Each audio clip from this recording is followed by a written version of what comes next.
Bumi merupakan tempat kita hidup dan menjalani hidup. Ini tempat hidup kita sedang mengalami kenaikan suhu atau perubahan iklim yang sudah dibilang parah. Kenaikan suhu atau sering disebut pemanasan global ini disebabkan oleh yang pertama adalah penebangan hutan atau deforestasi yang terjadi di belahan dunia untuk kepentingan komersil. Lalu ada emisi gas buangan dari kendaraan bermotor yang merupakan salah satu penyebab utama pemanasan global. Selain itu, gas limbah industri dan rumah tangga menjadi penyebab pemanasan global ketiga terbesar setelah emisi gas kendaraan bermotor. Lebih dari 90% transportasi yang digunakan saat ini, baik transportasi darat, udara, maupun air, ditenagai oleh bahan bakar petroleum, seperti bensin atau diesel. Setiap gas polutan memiliki kemampuan memerangkap panas yang berbeda, beberapa di antaranya bahkan bisa memerangkap lebih banyak panas. Selanjutnya adalah penggunaan listrik. Pembangkit listrik tenaga bumi, minyak bumi, gas alam, dan batu bara sejauh ini menjadi penghasil emisi gas rumah kaca terbesar.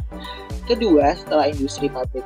Penggunaan tenaga listrik yang boros bisa menyumbang sekitar 25% dari total emisi gas rumah kaca pada tahun 2009. Lalu, apa dampak dari global warming? Yang pertama adalah suhu yang lebih panas. Hampir semua wilayah daratan mengalami lebih banyak hari terik dan gelombang panas. Tahun 2020 adalah salah satu tahun terpanas yang pernah tercatat. Suhu yang lebih tinggi dapat meningkatkan penyakit yang berhubungan dengan panas dan dapat membuat orang lebih sulit bekerja dan beraktivitas. Kebakaran hutan lebih mudah terjadi dan lebih cepat menyebar ketika kondisi lebih panas. Badai yang lebih hebat karena perubahan suhu yang menyebabkan perubahan curah hujan. Lalu, dampak dari global warming atau pemanasan global ini juga berdampak kepada kekeringan, meningkatnya kekeringan. Air semakin langka di lebih banyak daerah. Kekeringan dapat memicu badai pasir dan debu yang merusak, memindahkan miliaran ton pasir yang melintas benua. Gurun bertambah luas sehingga mengurangi lahan tanaman pangan. Banyak orang sekarang menghadapi ancaman terjadi kekurangan air yang terus-menerus. Lalu kenaikan suhu dan permukaan laut yang disebabkan oleh lapisan es yang mencair. Laut menyerap sebagian besar panas dari pemanasan global. Ini menyebabkan lapisan es mencair dan menaikkan permukaan laut, mengancam komunitas pesisir dan pulau. Karbon dioksida juga diserap oleh laut sehingga tidak lepas ke atmosfer. Bertambahnya karbon dioksida membuat laut lebih asam yang membahayakan kehidupan di dalam. Saat ini, bangunan bertanggung jawab atas lebih dari 40% energi global yang digunakan dan sepertiga emisi gas rumah kaca global, baik di negara maju maupun negara berkembang.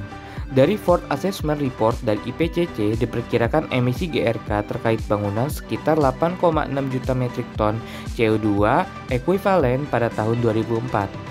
Namun, yang sangat mengkhawatirkan adalah tingkat pertumbuhan emisi karbon dioksida yang sudah termasuk penggunaan listrik di gedung-gedung antara tahun 1971 dan 2004, yaitu diperkirakan telah tumbuh pada tingkat 2,5% per tahun untuk bangunan komersial dan 1,7% per tahun untuk bangunan tempat tinggal. Emisi gas rumah kaca dari bangunan terutama timbul dari konsumsi energi berbasis bahan bakar fosil. Emisi gas rumah kaca yang signifikan juga dihasilkan melalui bahan konstruksi, khususnya bahan insulasi, sistem refrigerasi, dan pendinginan. Secara umum, energi dikonsumsi selama kegiatan pembuatan bahan bangunan, pengangkutan bahan-bahan bangunan dari pabrik produksi ke lokasi bangunan, konstruksi bangunan, pengoperasian gedung, dan pembongkaran bangunan. Tahukah kamu apa saja upaya yang dapat dilakukan di sektor bangunan untuk mengatasi perubahan iklim tersebut? Upaya yang pertama adalah pencahayaan alami yang cukup, di mana pencahayaan alami yang cukup ini dapat diperoleh dengan dukungan desain gedung yang dilengkapi dengan jumlah kaca yang banyak dan besar, sehingga cahaya alami masuk ke gedung dengan jumlah yang cukup dan pada siang hari khususnya tidak diperlukan energi listrik. Dan yang selanjutnya yaitu adanya pengelolaan sampah yang baik.